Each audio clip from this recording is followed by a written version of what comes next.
Bwana Yesu asifiwe sana. Ninamshukuru Mungu tena kwa neema yake asubuhi ya leo. Namshukuru Mungu sana ambaye ametupa neema siku hii ya leo, ikiwa ni siku ya kwanza kabisa ya mwezi wa Januari, lakini siku ya kwanza ya mwaka 2026. Tunamshukuru Mungu sana for his grace. Kweli ni kwa neema yake. Namshukuru Mungu sana. Basi namshukuru Mungu aliyetupa neema kwamba siku hii ya kwanza ya mwaka, siku hii ya kwanza ya mwezi wa kwanza, masaa machache baada ya kupokea mwaka, tuendelee tena na ibada yetu kwa kadri ambavyo Bwana ametupa neema na kwa maongozi ya Roho Mtakatifu. Kwa hiyo tunamshukuru Mungu sana kwa sababu ya neema yake, na tunamshukuru Mungu kwa mwaka uliopita 2025. Amba nimshukuru Mungu kwanza, alafu tukapata kuendelea. Our God, this morning we praise your holy name. Father, we give you all the glory because you are worthy of it. Tunakushukuru Baba, umetulinda, umetutunza. Tunasema asante kwa sababu ya mwaka mzima ambao umekuwa pamoja nasi, ule mwaka wa kibinadamu ambao Mungu mtakatifu umetutunza ndani yake. Baba, ninakushukuru sana kwa sababu ya pendo lako la pekee. Si kwamba hakukuwa na hatari, zilikuwepo, lakini ulitulinda, ukatuhifadhi mikononi mwako. Baba, katika wakati huu ninakushukuru tena Bwana kwa sababu ya pendo lako. Kwa hilo pendo, Mfalme, umetuleta tena mbele zako miguuni pako asubuhi ya leo. Kwa kuwa Bwana uko na jambo la kuzungumza na moyo wangu, uko na jambo la kuzungumza na moyo wa mtu mmoja. Nakushukuru Bwana wangu kwa sababu na watumishi wako mbalimbali, hata wale ambao wanafuatilia, wanaungana nasi kwenye ibada hii Bwana kwa njia ya Facebook. Tunakutukuza Mungu mtakatifu kwa ajili yao. Bwana, mitandao mingine, Yesu, tunakutukuza kwa ajili yao. Tunaomba neema yako kwako Bwana ikaendelee kuwa pamoja nasi asubuhi ya leo, na kuomba Baba, zungumza nasi tena kwa namna nyingine Mungu mtakatifu, kwa kuwa ni hakika Bwana kwamba tunahitaji kukusikia wewe, maana hatuwezi peke yetu na hatuna namna ya kuweza. Tunakuomba Roho Mtakatifu ukaseme nasi Bwana, mtu mmoja mmoja na kwa namna yake, katika jina lenye thamani kubwa sana na takatifu mno la Yesu Kristo aliye Bwana, mwamba, mwokozi na nguvu zetu. Mungu mtakatifu, na kuomba ukaseme nasi, ukazidi kutukuzwa katika jina la Yesu. Amen. Tunamshukuru Mungu sana kwa sababu ya neema yake asubuhi ya leo. Basi tunamshukuru Mungu ambaye tangu tulipoanza kwa na ibada hizi Bwana amekuwa pamoja na sisi kipekee, na amekuwa akizungumza nasi kwa kipindi kirefu, karibu miezi miwili. Amekuwa akizungumza na sisi kwa habari ya nia yake, lakini nia yake tumekuwa kwenye kipengele cha utangulizi kwa muda mrefu. Kwa kweli imekuwa muda mrefu, karibu miezi hiyo miwili tumekuwa kwenye utangulizi, na tunamshukuru Mungu sana. Na narudia kusema hivi, Mungu anataka kukiinua kizazi ambacho kinautafuta uso wake, kizazi chenye shauku na yeye, kizazi ambacho ndani yake yeye atatukuzwa katika jina la Yesu. Watu ambao wana nia yake ndani yao katika jina takatifu la Yesu Kristo Mwokozi. Basi asubuhi ya leo ninasikia tuingie kwenye kile kiini cha ujumbe huu. Tunaanza kuingia kwenye kiini cha ujumbe huu, na palipobakia inawezekana si parefu sana, lakini tunaingia kwenye kile kiini cha ujumbe huu. Lakini nikukumbushe jambo hili, mwaka huu 2026, tafadhali tafuta wewe kuingia kwenye mpango wa Mungu, sio kumbembeleza Mungu aingie kwenye mpango wako. Nasema tena, wewe ndio utafute kuingia kwenye mpango wa Mungu, wala sio kumbembeleza Mungu aingie kwenye mpango wako. Yesu na atusaidie sana. So acha tuendelee. Nimekukumbusha tu. Acha tuendelee sasa, na tunakwenda kusoma kitabu au mstari wetu mkuu wa ujumbe ambao ni kitabu cha Wafilipi, Philippians chapter 2 verses 5. Wafilipi sura ya 2 mstari wa 5, ambapo neno la Mungu linasema hivi, na katika jina la Yesu nasoma: iweni na nia hiyo hiyo ndani yenu, ambayo ilikuwamo pia ndani ya Kristo Yesu. Jamani, Bwana Yesu asifiwe.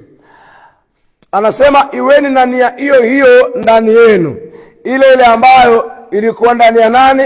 Ndani ya Kristo Yesu. Nataka iendelee au iwe ndani yenu. Kwa lugha nyingine ni kama kusema iambukizwe, ihamie kwenu, ikae ndani yenu kama ambavyo ilikuwa ndani ya nani? Ndani ya Kristo. Jamani, Bwana Yesu asifiwe. Ninasema hivi kwamba hakuna namna ambavyo unaweza kujipata ghafla tu kwamba sasa, yani ghafla tu umefika, umetoka hapa bwana, yani ghafla tu umejikuta uko Singida, ghafla tu uko Dodoma, ghafla tu uko Iringa. Hiyo biashara haiwezekani. Ni lazima ili ufike uwepo mahali fulani, lazima uwe umepanga na umeanza safari mwenyewe na umefika mahali ulikokuwa umetaka kwenda. Narudia tena, hakuna vile ambavyo unaweza ukajikuta tu kwamba ghafla umefika mahali fulani ambapo tofauti na vile ulivyotaka wewe. Hiyo kitu hakiwezekani. Yani lazima aidha Mungu mwenyewe ndiye ameamua kukufanyia hivyo, ameamua kukupeleka kwa namna hiyo, au vinginevyo wewe umefanywa ushirikina, kwa sababu hakuna uwezekano wa namna hii. Kila mtu anaweza kufanya, anaweza kwenda, anaweza kutenda, ni sawasawa na nia yake. Hii ni kusema nini? Kila mwanadamu anaishi sawasawa na nia yake. Hakuna vile ambavyo unaweza ukaishi nje ya nia ya moyo wako. Nia ya moyo wako ndio ambayo inafanya uishi hivyo. Hiyo staili ya maisha yako ni inatokana na nia ya moyo wako. Jamani, Bwana Yesu asifiwe. Hakuna vile ambavyo inawezekana mtu akaishi nje ya nia ya moyo wake. Nia ya moyo wake ndio, nia ya moyo wako ndio maisha yako. Ile nia iliyo ndani yako, hayo ndio maisha yako. Kwa lugha nyingine tunaweza kusema hivi, ile nia ya moyo wako ndio sura yako ya nje. Nia ya moyo wako ndio sura yako ya nje. Yani nia, kila ambacho kimejaa moyoni, ile iliyo nia yako, ndicho ambacho unakitenda wapi? Mwilini. Kwa mfano, Bwana Yesu asante sana. Kama vile ambavyo mtu yani unapokuwa na nia ya kufanya jambo fulani, unapambana iwezekanavyo ili hilo jambo lifanyeje? Litokee, ili lifanyike hilo jambo. Yani unalazimisha, unaforce kwa namna yote ile mpaka lifanyeje? Mpaka hilo jambo litendeke. Kwa nini? Kwa sababu ni nia ya moyo wako. Kila mtu anasukumwa na nia ya moyo wake. Sasa nia ya moyo wako ni nini? Hiyo ndiyo maisha yako. Jamani, Bwana Yesu asifiwe. Nia ya moyo wako ndiyo maisha yako. Kwa hiyo ndio maana Paulo hapa anakuja anasema, iweni na nia hiyo hiyo ambayo ndani yenu, ambayo ilikuwa pia ndani ya nani? Ndani ya Kristo Yesu. Kwa sababu gani? Kama unataka kuishi Kristo Yesu duniani, lazima wewe umeibeba nia yake. Ngoja niseme hivi. Kwa mfano, unapoajiriwa, maana yake ni kwamba wewe utakuwa unaitekeleza nia ya bosi aliyekuajiri, ndio utakayokuwa unaitekeleza. Hakuna vile ambavyo unaweza kutekeleza mawazo yako, matakwa yako. Wewe unapomwajiri mtu, kuajiriwa au kufanya kazi, kuwa mwajiriwa maana yake ni kufanya kazi kwenye nia ya mtu mwingine. Unafanya kazi kwenye mpango wa mtu mwingine. Sasa nia ndio inayotengeneza mpango. Bwana Yesu asifiwe. Narudia tena, nia ya moyo wako ndio inayotengeneza nini? Mpango. Na ule mpango unatengeneza utekelezaji. Asifiwe Mwokozi Yesu. Narudia tena hivi kwamba nia ndio inayotengeneza mpango, na mpango unatengeneza nini? Utekelezaji. Nia ya moyo inautengeneza mkakati, na mkakati unatengeneza utekelezaji. Kwa sababu hakuna vile ambavyo unaweza ukatekeleza bila kuwa ni mpango, lakini bila kuwa ni nia ya moyo wako. Bwana Yesu asifiwe. Ile nia ya moyo ndio ambayo watu wengi au watu wote duniani, kila mtu anaishi sawasawa na nini? Na nia ya moyo wake. Hakuna vile ambavyo unaweza ukaishi nje ya nia yako. Na ni nyinyi Waswahili mlisema kwamba penye nia pana njia. Kwa hiyo mtu akishakuwa na nia fulani, nia ya kufanya jambo fulani, iwe iwavyo litatokea. Yani atapambana iwezekanavyo. Nisikilize nikuambie kitu kimoja. Nia ndio inaweza ikakunyima usingizi asubuhi. Nia ndio inaweza ikakufanya uache kula kwa sababu ya kujilimbikizia fedha ya kuweza kufanya jambo fulani. Nia inaweza kukushindisha njaa. Nia inaweza ikakulisha unavyotaka. Ile nia ya moyo ndio inaamua utaishi maisha ya namna gani. Jamani, Bwana Yesu apewe utukufu mwingi sana. So ni muhimu sana ukajua kila mtu anaishi sawa sawa na nia ya moyo wake. Bwana Yesu asifiwe. Huwezi kuishi nje ya nia yako. Yaani kile ambacho unakifanya ndicho ambacho ndio iliyo nia ya moyo wako. Ndio nia, ndio madhumuni ya nini? Ya moyo wako. Bwana Yesu asifiwe. Angalia, tuendelee kusoma pale. Sasa nia ambayo inatakiwa ikae ndani yetu ni ile ile ambayo ilikuwa pia ndani ya nani? Ndani ya Kristo Yesu. Kwa sababu gani? Ile nia ambayo ilikuwa ndani ya Kristo Yesu. Tutaangalia hapa. Yako mambo machache ya kuangalia kwenye hii mistari hapa. Maana tunasoma kuanzia mstari wa 5 mpaka wa 7 au 8 pale. Sasa anasema iwe nia hiyo hiyo ambayo ilikuwepo pia ndani ya nani? Ndani ya Kristo Yesu. Mstari wa 6 anasema ambaye yeye mwanzo alikuwa yuna namna ya Mungu. Bwana Yesu asifiwe. Yesu, nia ile ya Kristo ndani yetu. Ni kusema hivi, nia ya Yesu Kristo ndio iliyokuwa nia ya Baba. Ngoja niseme tena, nia ya Kristo Yesu ndio iliyokuwa nia ya nani? Ndio iliyokuwa nia ya Baba. Ndio iliyokuwa nia ya Baba. Kwa sababu gani? Nisikize, hakuna vile ambavyo unaweza kuwatenganisha Baba, Mwana na Roho. Ni yule yule mmoja. Nia ni ile ile moja, ila utekelezaji kila mmoja ana namna yake. Kila mmoja yani ni kama kusema hivi, jamani, Bwana Yesu asifiwe.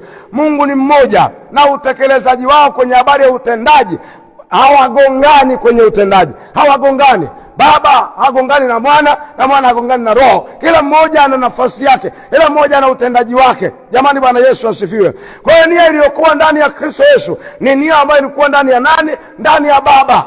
Na hiyo nia ni ipi? Tunaiona mahali fulani. Acha tusome hapa kwenye kitabu cha Mathayo sura ya 4. Acha tusome hii kwenye kitabu cha Mathayo sura ya 4. Tuione nia ya Baba ambayo ndiyo nia ya Kristo. Biblia inasema hivi, 4:17 Mathayo anasema, tokea wakati huo Yesu alianza kuhubiri na kusema, tubuni kwa maana ufalme wa mbinguni umekaribia. Tokea wakati huo Yesu alianza kuhubiri akisema tubuni. Kwa sababu gani? Ufalme wa mbinguni umekaribia. Hii ni kusema nini? Yesu alikuja ameibeba nia ya Baba. Ile nia ya Mungu ni ipi ambayo ndio iko ndani ya Kristo? Nia ya Baba ndio iko ndani ya Kristo. Nia yake ni ipi? Nia yake ni wanadamu warejee pale ambako waliwaumba, warejee kwenye ile hali ya kukaa uweponi, ya kukaa ndani ya utukufu wa Mungu, ya kuishi maisha ya kumpendeza Mungu, kuzitii sheria za Bwana. Hiyo ndio nia.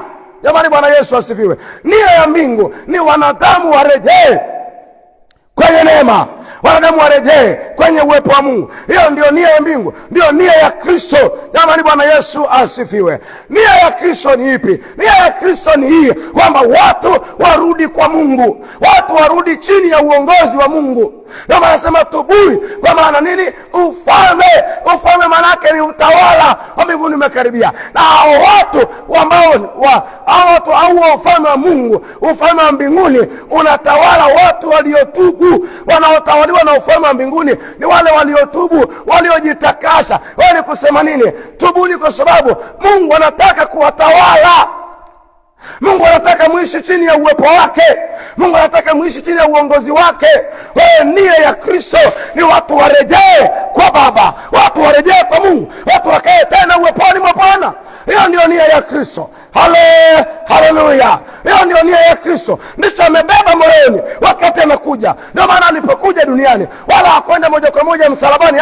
Alisema kwanza, akazungumza na watu. Anazungumza nao, anasema nini? Na ujumbe wake mkuu ilikuwa ni kwamba tubuni, kwa maana ufalme wa mbinguni umefanya nini? Umekaribia. Hatuoni mahali ambako Yesu amekuja. Alipokuja, alipoanza tu akaanza kusema, leteni wagonjwa niwaponye, leteni viwete leteni wenye shida. Hakuna mahali kama hapo. Ila anapokuja, kwa kuwa ndio nia ya Baba, ndio nia ndani yake Kristo Yesu. Hiyo nia anaanza, inatokeza yenyewe. Anapoanza hasemi fanyeni hivi, leteni wagonjwa, hasemi hivyo. Anasema hivi, tubuni. Kwa nini? Kwa sababu ufalme wa mbinguni umekaribia. Nataka mtubu kwa sababu Mungu anataka kutawala tena, na anawatawala watu ambao tayari wamekwisha kutubu. Kwa lugha nyingine ni kusema hivi, wanaotawaliwa ni wale wanaishi maisha matakatifu. Wale ambao Mungu anawataka watawale ni wale wanaishi maisha matakatifu. Bwana Yesu asifiwe. Ndio maana hata siku moja hakuna vile raia wa Kenya au raia wa Tanzania anaweza kwenda Kenya akaenda kuomba kutimiziwa mambo fulani kama vile ambavyo Wakenya wanatimiziwa na serikali yao. Haiwezekani. Lakini pia mtu hawezi kutoka Rwanda akaingia Uganda akitaka kutimiziwa na yeye kama mzawa. Haiwezekani. Kuna haki ya mzawa na kuna haki ya nini na kuna haki ya mgeni. Ipo, yani sheria zinaonyesha wazi kuna haki ya mzawa na haki ya mgeni, ziko tofauti. Wewe nataka ujue nia ya Kristo ndio iliyokuwa nia ya Baba, na nia hiyo inasemaje? Inasema tubuni. Haleluya! Kwa maana ufalme wa mbinguni umekaribia. Kwa nia ya Kristo tunaiona hapa ni watu kurejea kwenye uwepo wa Mungu. Kwa tunaposema nia ya Kristo, kuibeba nia ya Kristo, manake na wewe ni kutaka kujiingiza, kutaka uingie ndani ya uwepo wa Mungu. Narudia tena, tunaposema kuibeba nia ya Kristo au kuijua ile nia ya Kristo au kuitaka ile nia ya Kristo ndani yetu, anaposema iwe ndani ya hiyo ndani yenu kama ilivyokuwa ndani ya Kristo, maana yake ni nini? Alichokitaka, kilichomleta Yesu duniani ni watu warejee kwa Mungu, watu wakae chini ya utawala na uongozi wa Mungu tena, kama alivyokuwa Adamu ndani ya Edeni. Hivyo ndivyo anavyosema. Maana yake ni kwamba ikiwa ndani yetu, na sisi priority yetu ni kurudi kwa Bwana, ni kukaa uponi, ni kuongozwa na yeye, ni kutawaliwa na yeye. Yesu asifiwe. Hiyo ndio itakuwa priority yetu. Sio tunaposema nia ya Kristo, maana yake ni kubeba, ni kutaka, shauku ya moyo wako ni kukaa ndani ya uwepo wa Mungu. Hiyo ndio itakuwa shauku ya moyo wako. Kinachokubidisha ni ile iliyo nia yako. Nia ya moyo wako ndio inakupa bidii. Kama nia ya moyo wako ni yani ile iliyo nia ya moyo wako ndio inayokubidisha, ndio inayokushughulisha. Kila mtu anashughulishwa na nia ya moyo wake. Nia ya moyo wako ndio inakushughulisha. Sio inategemea. Ndio maana akamwambia acheni kuwa na nia zingine, iwe na nia ile ndani yenu kama ilivyokuwa ndani ya Kristo Yesu. Muwe na hiyo nia. Kwa nini? Kwa sababu hiyo nia ambayo iko ndani ya Kristo zamani watu warejee uweponi mwa Bwana. Kama ikiwa ndani yako, priority yetu itakuwa ni Mungu. Kipaumbele chetu itakuwa sio dunia. Kipaumbele chetu itakuwa ni Mungu. Shauku ya mioyo yetu, kuomba kwetu kote itakuwa kipaumbele kwenye maombi yetu ni kumtaka Mungu. Watu wataka kukaa uweponi mwake, maana ile nia ya Kristo iko ndani yetu. Asifiwe Yesu. Nasema asifiwe Yesu. Nisikilize. Kwani Bwana Yesu asifi. Ni muhimu ukajua nia ya moyo wako ndio inayokubidisha, ndio inayokufanya ukimbie, ndio inayokuwa bidii yako. Nia ya moyo wako, hakuna vile unaweza ukaishi bidii yako haitokani na kitu kingine, haitokani na mawazo ya mtu mwingine. Lazima yale mawazo yaingizwe ndani yako, yageuke kuwa nia yako, yageuke kuwa sehemu ya maisha yako. Kwa hiyo niseme tena, lakini ile nia, yani ile yale mawazo ambayo yameingizwa ndani yako lazima yageuke kuwa sehemu ya maisha yako, yageuke kuwa sehemu ya moyo wako, ni kwamba utayafanyia kazi kwa bidii. Kabla hayajawa sehemu ya maisha yako, kabla hayajawa sehemu ya moyo wako, haiwezekani ukayafanyia kwa bidii, haiwezekani ukayafanyia kazi. Ndio maana sikiliza, kwa nini watu wengi tunashindwa kutii sheria? Kwa nini katiba ipo na tunajikuta kama tunahalifu katiba? Ni kwa nini? Ni kwa sababu nia ya mioyo yetu sio iliyoko ndani ya katiba. Haitajalisha hata kama wewe ndio waziri wa sheria, lakini kama nia ndani yako sio nia iliyoko kwenye katiba, hauwezi kuitekeleza katiba. Huwezi, hata kama wewe ungekuwa ni waziri wa sheria. Kuna wizara ya katiba na sheria. Ndio. Hata kama ungekuwa katibu, hata kama ungekuwa ndio katibu mkuu wa wizara hiyo ya katiba na sheria, hata kama ungekuwa ndio waziri wa katiba na sheria, hata kama ingekuwa ndio, hata kama ungekuwa ni rais wa nchi, kama nia iliyoko ndani ya katiba sio iliyoko ndani ya moyo wako, huwezi kuitekeleza katiba. Lazima utaikanyaga katiba. Kwa nini? Kilichoko ndani, yani kila mtu anatekeleza nia ya moyo wake, anatumia effort yote, anatumia uwezo wake wote kutekeleza nia ya moyo wake. Asifiwe Yesu. Ndio. Yesu asifiwe. Narudia tena, kila mtu anatumia nguvu zake zote, bidii yake yote ni kutekeleza kilicho ndani ya moyo, kile ambacho ndio nia ya moyo wake. Hicho tunakitekeleza kwa nguvu zake zote. Anatumia uwezo wake wote, gharama zake zote kutekeleza kilicho ndani ya moyo wake. Ndio maana mtu naye hawezi kuona shida kutumia fedha yote aliyokuwa nayo, hata kufilisi hata mtaji wake wote ili ajenge nyumba, kwa sababu ndio iliyokuwa ndani ya moyo wake, ndio nia. Unaona, haina shida. Kwa nini? Yaani haoni hatari kutumia fedha zote hizo kufanya hiyo kazi, kujenga hiyo nyumba. Haoni shida. Kwa sababu gani? Ndio nia ya moyo wake. Bwana Yesu asifiwe. Ndio nia ya Baba. Kwa ndio maana hata Yesu alipokuja duniani hakuona hatari kujipeana kwa wanadamu wateswe. Hakuona hatari kuteswa, hakuona hatari mwili wake kuingia kwenye maumivu. Hakuona shida. Kwa sababu gani? Kinachomwendesha ni ile nia. Kuna wakati nia inatufanya tusahau maumivu ya mwili. Sema unaelewa? Narudia tena, kuna wakati nia inatufanya tuyasahau maumivu ya mwili, tuwe na bidii bado pamoja na hayo. Yaani yuko nia, waele nia, hata kama mwili una maumivu tunaweza kuyasahau kwa muda ili tutekeleze nia. Kwa Yesu asifiwe. Narudia tena, matendo mengi tunayotenda wanadamu sio bahati mbaya, ni nia za mioyo yetu. 90% ya matendo tunayoishi duniani ni nia, ni mpango, ni dhumuni. Ndio maana binti mmoja akaniambia, ilitokea tu bahati mbaya nikalala na ule kaka. Bahati mbaya? Yaani bahati mbaya? Hakuna kitu cha namna hiyo. Jamani, Bwana Yesu sile sana. Hiyo sio kujikwaa. Kitu ambacho unajipanga, unasafiri. Kusafiri unasafiri kabisa. Haiwezekani. Nasema hivi, usalama wa maisha yetu ili tuishi anavyotaka Mungu, lazima tuibebe nia ya Kristo ndani yetu. Kama ile nia ya Kristo haitakuwepo ndani yetu, ile nia ya Mungu haitakuwepo ndani yetu, hakuna vile tunaweza kutekeleza kile ambacho Mungu anataka. Haitatokea huo muujiza, hakuna. Huo muujiza hakuna. Ndio maana hata Yesu wakati anapokutana mtu anaitwa anapokutana mtu anaitwa Sauli, alikuja kuitwa Paulo, nini kinatokea? Kitu cha kwanza ni kuibadilisha nia ya Paulo. Alibadilisha kwanza nia ya Sauli, akaigeuza. Alipoigeuza nia ya Sauli, akampata Sauli.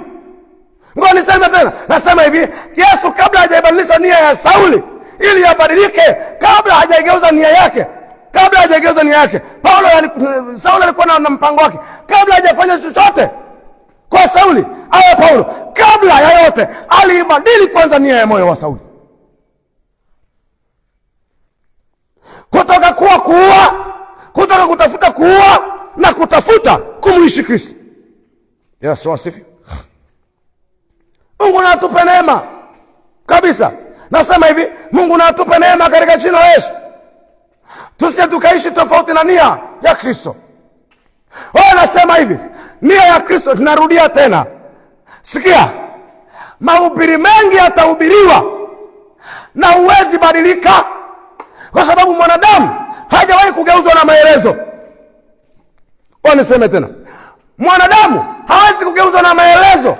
Ndio maana katiba zipo na watu wanazo mezani kwao, na hao wenye katiba mezani kwao ndio wana rushwa wakubwa, na katiba inasema usipokee rushwa. Hao wenye katiba ndio mafisadi wakubwa, na katiba inasema usichukue mali ya umma. Ipo vipengele, vipo, lakini cha ajabu anachukua. Kwa nini? Tatizo ni nia ya moyo wake. Kwa cha kutengeneza hapa ni nia ibadilishwe. Ndio maana Yesu alipokuja hakwenda msalabani kwanza, alizungumza kwanza na watu ili kuzigeuza nia zao. Asifiwe Yesu. Nia ya moyo wako isipokuwa ni nia ya Kristo, huwezi kumwishi Kristo. Nia ya moyo wako isipokuwa ni nia ya bosi wako, huwezi kuendeleza kampuni hiyo, huwezi kufanya kazi kwa faida hiyo kampuni. Narudia tena, nia ya moyo wako isipokuwa ni nia ya bosi wako, kila siku mtakuwa mnapishana na bosi wako, sababu bosi ana nia fulani na wewe una nia nyingine, hamuwezi kwenda njia moja. Atusaidie Mwokozi Yesu. Nasema atusaidie Mwokozi Yesu. Kwa hiyo ni muhimu sana hiyo ukajua. Na nikuombe tarehe 1 leo ya mwezi wa kwanza 2026, nikuombe hivi mpendwa.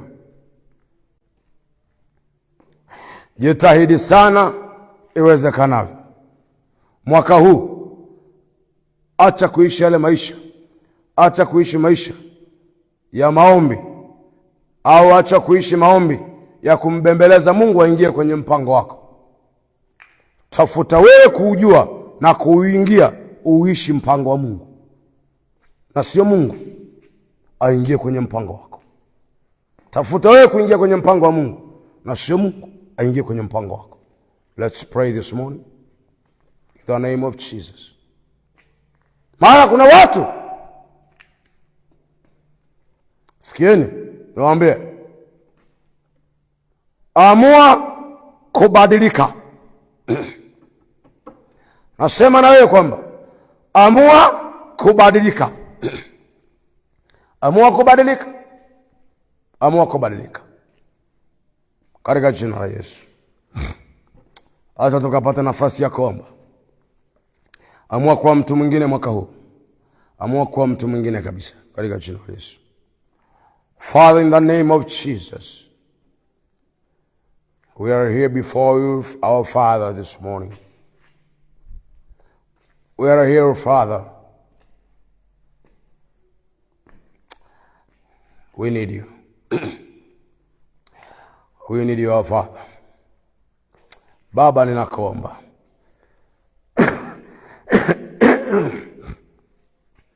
pokea utukufu na heshima, kwa kuwa peke yako unastahili, Bwana. Tumekuja mbele zako Bwana katika alfajiri ya leo. Mungu mtakatifu, tunaomba utupe neema. Baba, tunakuomba utupe neema. Alfajiri ya leo tumegundua ya kwamba tunashindwa kuishi utakavyo kwa sababu nia yako sio nia yetu. Kwa sababu kile ambacho unataka kitokee kwetu sio tunachotaka kitokee kwetu. Bwana wangu na Baba yangu, katika jina la Yesu ninakusihi Mungu mtakatifu ya kwamba uturehemu, Bwana. Uturehemu kabisa asubuhi ya leo, Mungu mtakatifu. Tumekuja kwako mwenye haki, Baba yetu. Tunakuomba Bwana Mungu mwenye haki, Mungu mwenye uweza na mamlaka, kwamba Jehova Mungu mwenye mamlaka, utusafishe Bwana Yesu, tuoshe katika jina la Yesu. Baba, tunaomba asubuhi ya leo ukatuoshe kabisa, mfalme wa utukufu. Tusafishe kabisa Jehova. Rakamanda rabashaka reketeba ya kamoshiki yando heloira ya kaman Rabi, haleluya. Katama ya kamanda hazeke rigedia mahazaka yakariga shekeda haraba shekerinaya. My God, regebriza yamando riahaza katoz zimaya namaha zokai debe sheketima. Haleluya. Katama ndorobo sheke rikaya kotaj. Haleluya. My God. Yes. Yes, ninakuomba alfajiri ya leo Baba, tunaomba neema yako. Yes, tunaomba kufanyiwa matengenezo 2026. Yes, tusiishi tutakavyo. Baba, tunaomba Mungu mtakatifu, wewe ufaidike. Hakikisha ya kwamba unafaidika kwa kuwepo kwetu duniani. Hakikisha ya kwamba tunaishi utakavyo wewe duniani. Tunaishi according to vile unataka Kristo. Hakikisha ya kwamba Bwana tunaishi vile unavyotaka kwa jina la Yesu. Baba, tunakuomba ukatufanyia matengenezo mfalme. Yesu, nakuomba fanya matengenezo ya pekee katika jina la Yesu. Tunapoanza huu mwaka Bwana wangu, kama ambavyo umetupa neema hii ya kuanza huu mwaka 2026, Yesu, tunataka kuwa vile ambavyo unataka. Tunataka kuwa kile ambacho unataka, ile ambacho Bwana ilikuwa ni nia ya moyo wako. Yesu, hicho ndicho kikatokea. Hicho ndio tuwe sisi. Baba, tupe kuwa nia, tupe kuwa matokeo ya nia ya moyo wako Mfalme. Ukatupe kuwa matokeo ya nia ya moyo wako Mfalme wetu. Ukatupe kuwa matokeo Bwana ya nia ya moyo wako. Ukatupe kuwa kusudi la moyo wako Bwana. Tupe kuwa kusudi la moyo wako Mfalme, kwa jina la Yesu aliye hai. Yesu, ninakuomba ukafanya matengenezo makubwa ndani yetu Bwana mapana. Baba, ninakusihi kwa moyo wote kabisa ya kama Mfalme, nataka kuwa kila ambacho wewe ulikikusudia. Nataka kuwa kila ambacho wewe ulikitaka. Yesu, ninakuomba mwaka 2026, Yesu, nakuomba isiwe tofauti. Yesu, nakuomba Baba, hatua yoyote ile Bwana kusonga mbele Bwana wangu, naomba iwe inatokana na kile ambacho wewe ulikitaka, kwa jina la Yesu aliye hai.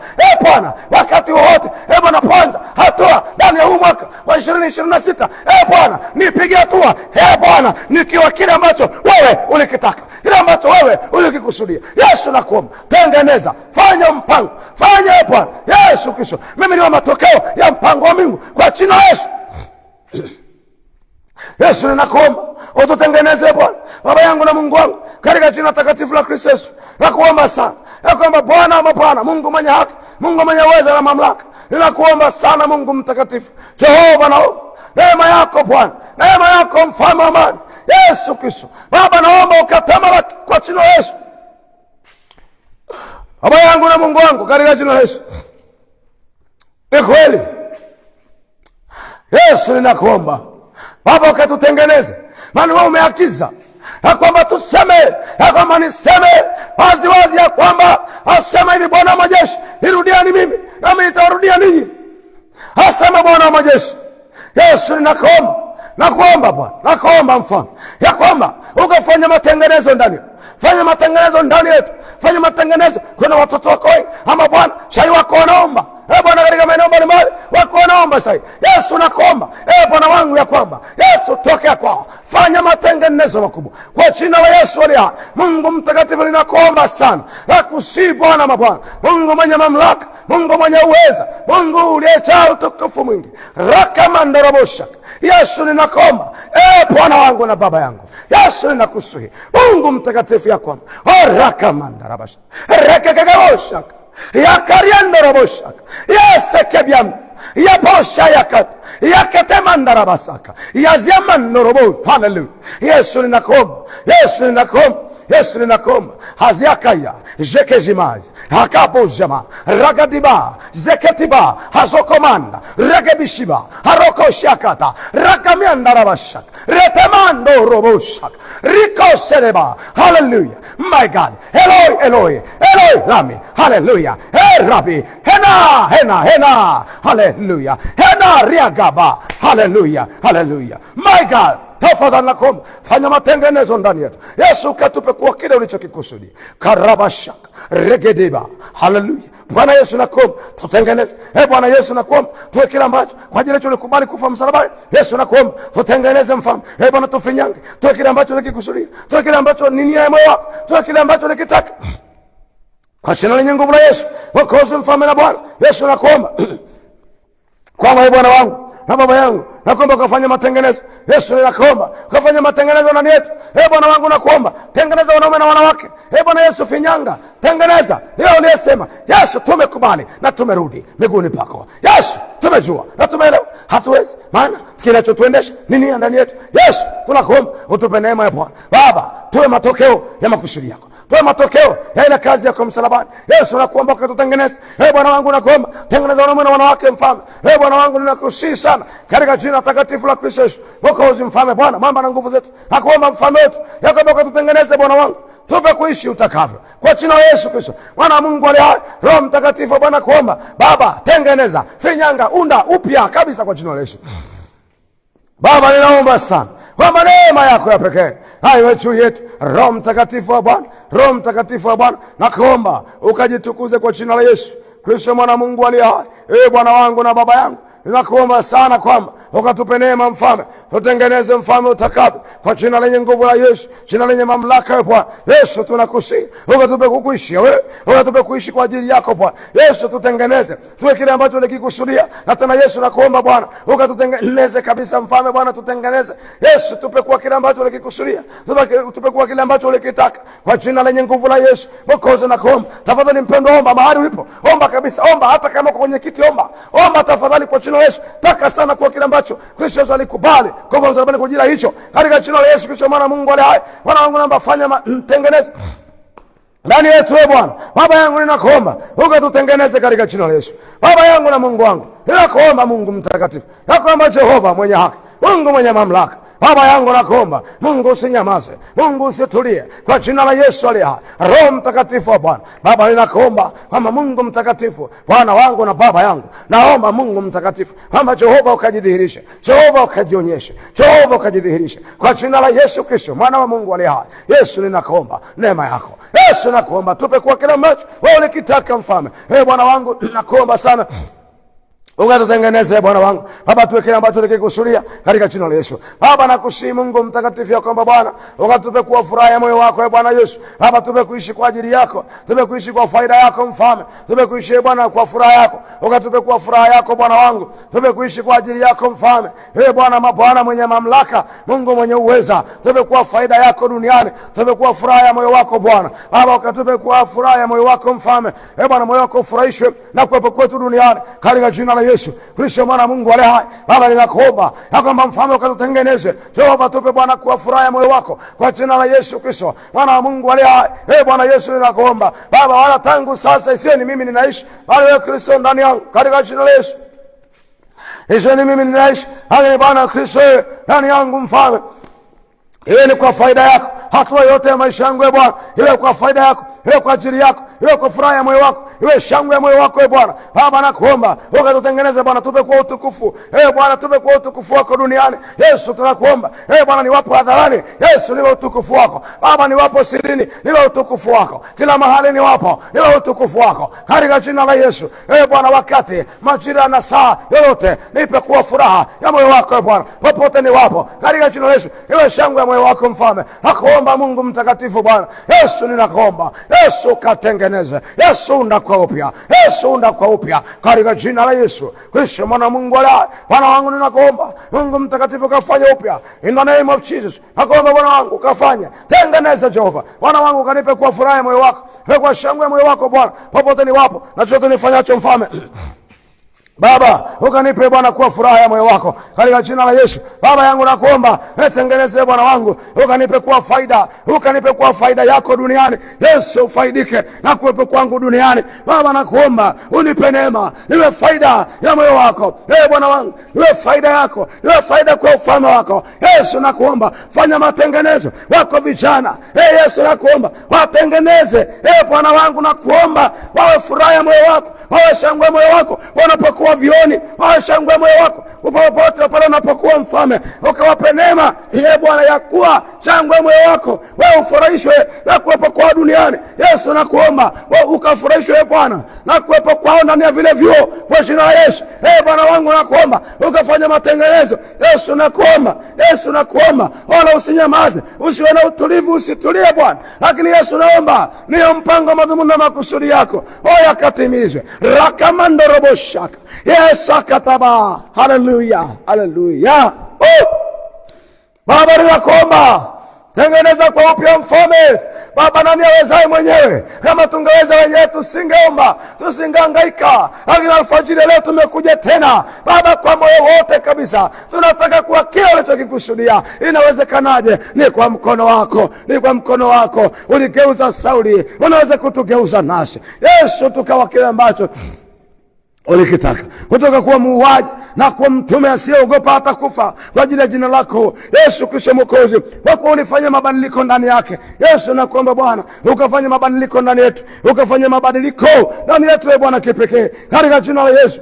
Yesu ukapindue hali ya mambo, Yesu ukageuza hali ya mambo kwa jina la Yesu. Baba nakuomba ukatutengeneze Yesu, nakuomba utengeneze Bwana wangu tuwe kile ulichokikusudia. Mungu mtakatifu nakuomba sana Ombe Bwana wangu na Baba yangu, ukatupe kuwa faida yako mfalme. Bwana wangu, tupe kuwa shangwe ya moyo wako katika jina la Yesu Kristo mwana Mungu aliye hai. Ninakuomba Bwana Yesu, katutengeneze Baba, tupe kuwa shangwe ya moyo wako mfalme wa utukufu. Bwana mabwana, Mungu mwenye mamlaka, katika jina la Yesu Kristo mwana Mungu aliye hai. Baba, tupe kuwa furaha yako, tupe kuwa furaha yako Bwana mabwana, tupe kuwa shangwe ya moyo wako Bwana wangu. Baba, ninakuomba Yesu Kristo Mwokozi, ukatengeneze na ukaumbe jambo jipya ndani yetu. Baba, tupe kuwa furaha yako Bwana kila mahali tunapokuwa, na chochote tufanyacho mfalme Bwana, tufanye kilicho chema Bwana, utukuzwe wewe katika jina la Yesu. Bwana wangu, ninakuomba Yesu, ukatutengeneze Bwana wangu. Baba, ukatupe kuwa furaha ya moyo wako Bwana. Yesu ukatukuzwe, Yesu ukainuliwe, Yesu kahimidiwe katika jina lenye thamani kubwa sana la Yesu Kristo Mwokozi wa ulimwengu. Bwana wangu na Baba yangu, katika jina la Yesu Kristo mwana Mungu aliye hai. Bwana wangu na Baba, ninakuomba sana kwamba Mungu mtakatifu, Bwana wangu na Baba yangu, nakuomba Bwana wangu katika jina la Yesu Kristo mwana wa Mungu aliye hai. Bwana wangu na Baba yangu, katika jina la nguvu la Yesu Kristo Mwokozi, Baba ninakuomba ukatengeneze Bwana, tupe kuwa furaha ya moyo wako. Yesu, ninaombea watu wako walioko Bwana maeneo mbalimbali, ambayo wakati wewe Bwana wako wanaomba. Bwana wangu, tunakusihi, kumbuka Bwana shauku ya mioyo yetu Bwana ni wewe. Baba, wewe ndio hitaji la mioyo yetu Bwana, wewe ndio hitaji la moyo wangu, wewe ndio hitaji la mioyo yetu Bwana. Yesu, nakuomba ukatengeneze Baba, tupe Bwana wangu, nakuomba Bwana Yesu, nakuomba ukalitimize neno lako Bwana, ufanye makao yako ndani yetu Bwana, paka mahali pako pazuri unapopenda kukaa. Yesu, ufanye makao yako ndani yetu Baba, ukae ndani yetu Bwana mabwana. Yesu, katukuzwe, kainuliwe. Yesu, ukasifiwe Bwana kwa sababu ya kuwepo kwetu duniani. Baba yangu na Mungu wangu, nakuomba Bwana Yesu Kristo, katupe neema, fanya makao yako ndani yetu Bwana, katupe neema nasi tukae ndani yako. Bwana, tunaomba utembee nasi kila mahali tunapokuwa Bwana, uwepo wako pamoja nasi. Yesu, tukufu wako katufunike kila mahali Bwana. Baba, tunaomba udhihirisho wa nguvu zako Baba, tunamhitaji Roho yako Mtakatifu ukakae ndani yetu Baba, ukatujaze Roho Mtakatifu miili yetu Bwana, ijao utukufu wako, miili yetu Bwana ijao utukufu wako, kwa jina la Yesu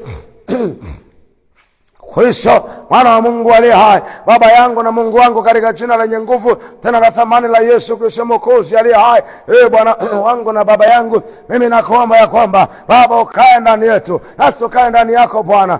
Yesu, katupe kuishi upendavyo katika jina la Yesu. Tukufu wako Bwana utembee nasi, tujaze Roho Mtakatifu Bwana. Yesu, hasa mwaka ambao umetupa neema ya kuanza Baba, tunakuomba Bwana Yesu, mwaka ambao umetupa neema ya kuwa ndani yake, katupe kukaa ndani ya uwepo wako, ndani ya uwepo wako Bwana, majira yote mfalme, tumekukaa uweponi mwako Bwana Mungu mtakatifu, Bwana wangu na Baba yangu, katika jina lenye thamani kubwa sana la Yesu Kristo Bwana wangu, mwamba mwokozi na nguvu zetu, katika jina la Yesu Kristo mwana Mungu aliye hai.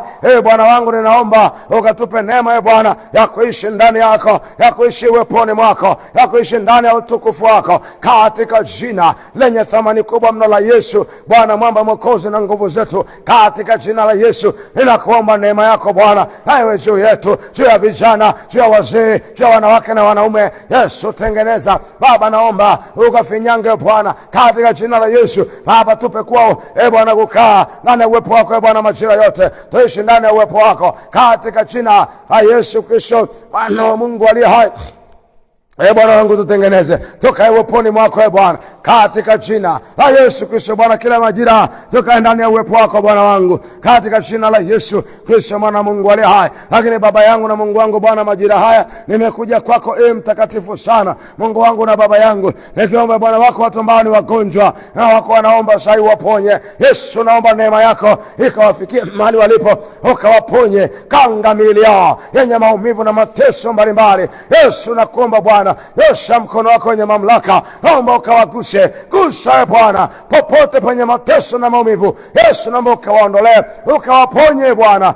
Yesu, naomba uwaponye walio wagonjwa, wakawapokee uzima kwa jina la Yesu Kristo Mwana wa Mungu aliye hai, Bwana wangu na Baba yangu, katika jina lenye nguvu la thamani la Yesu Kristo, mwana wa Mungu aliye hai, Bwana wangu na Baba yangu, mimi ninakuomba mfalme wa utukufu, Bwana wangu na Baba yangu, katika jina la Yesu Kristo, mwana wa Mungu aliye hai, Bwana wangu, ninaomba neema yako ya ajabu, neema yako ya pekee, Mungu mtakatifu, Bwana wangu, nakuomba ukajidhihirishe katika jina lenye nguvu la thamani la Yesu Kristo, Bwana mwamba, mwokozi na nguvu zetu, katika jina la Yesu Kristo, mwana Mungu aliye hai. Bwana Yesu, ninakuomba sana Mungu mtakatifu, Bwana wangu, nakuomba Bwana wangu ukatende, na wakabidhi watoto wako mikononi mwako Bwana katika siku ya leo mfalme. Bwana wangu, naomba ukae pamoja nao wanapoungana kwenye ibada mbalimbali kwa ajili ya shukrani mbele zako, ukushukuru Bwana. Naomba utukufu wako kaendelee kutawala na kutamalaki Bwana katika ibada hizo na katika maisha yao, kwa jina la Yesu Mwokozi, Bwana mwamba na nguvu zetu. Mfalme utukufu, Bwana wangu, ninakuomba Baba usinyamaze, lakini Baba yangu nakuomba ukajidhihirishe Bwana katika jina la Yesu Kristo, Bwana mwamba, mwokozi na nguvu zetu. Mfalme wa utukufu, Bwana wangu, ninakuomba sana katika jina la Yesu Kristo, mwana Mungu aliye hai. Baba nakuomba Bwana wangu ukatende katika jina la Yesu. Tunajikabidhi mikononi mwako Bwana, kuomba ukawalinde watoto wako, walinde Bwana safari za kwenda ibada na kurudi, Yesu wakawe salama kwa jina la Yesu. Baba naomba Bwana hata wale ambao inawezekana kwa sababu ya majukumu mbalimbali hawatajumuika katika ibada, watakuwa tu wako manyumbani, wako makazini Bwana, wengine wako makazini wanaendelea kufanya kazi Bwana kwa sababu ambazo ziko nje ya uwezo wao. Yesu naomba neema yako Bwana juu yao. Roho Mtakatifu naomba ukawakumbuke kwa jina la Yesu. Baba ninakushukuru na kukuinua katika jina la Yesu. Naomba ukawalinda watoto wako Bwana, baraka za mikono yao Bwana Yesu Kristo. Mwaka huu Bwana naomba uwe mwaka wa utele kwao, uwe mwaka wa utele kwao kwa jina la Yesu Kristo, mwana Mungu aliye hai. Baba ukawatetee for the glory of the name of our Lord, in the name of Jesus, amen. Mungu akubariki sana, nikutakia wakati mzuri, ibada njema ambao unakwenda ibadani, ambaye inasikana umebanwa na shughuli. Tani kuambie Mungu akubariki. Kama umeajiriwa na umebanwa kwenye kazi hiyo, Mungu akubariki. Bwana na akutokee. Tafuta tu kuishi ndani ya uwepo wa Mungu. Happy New Year 2026. God with us, in the name of Jesus, amen.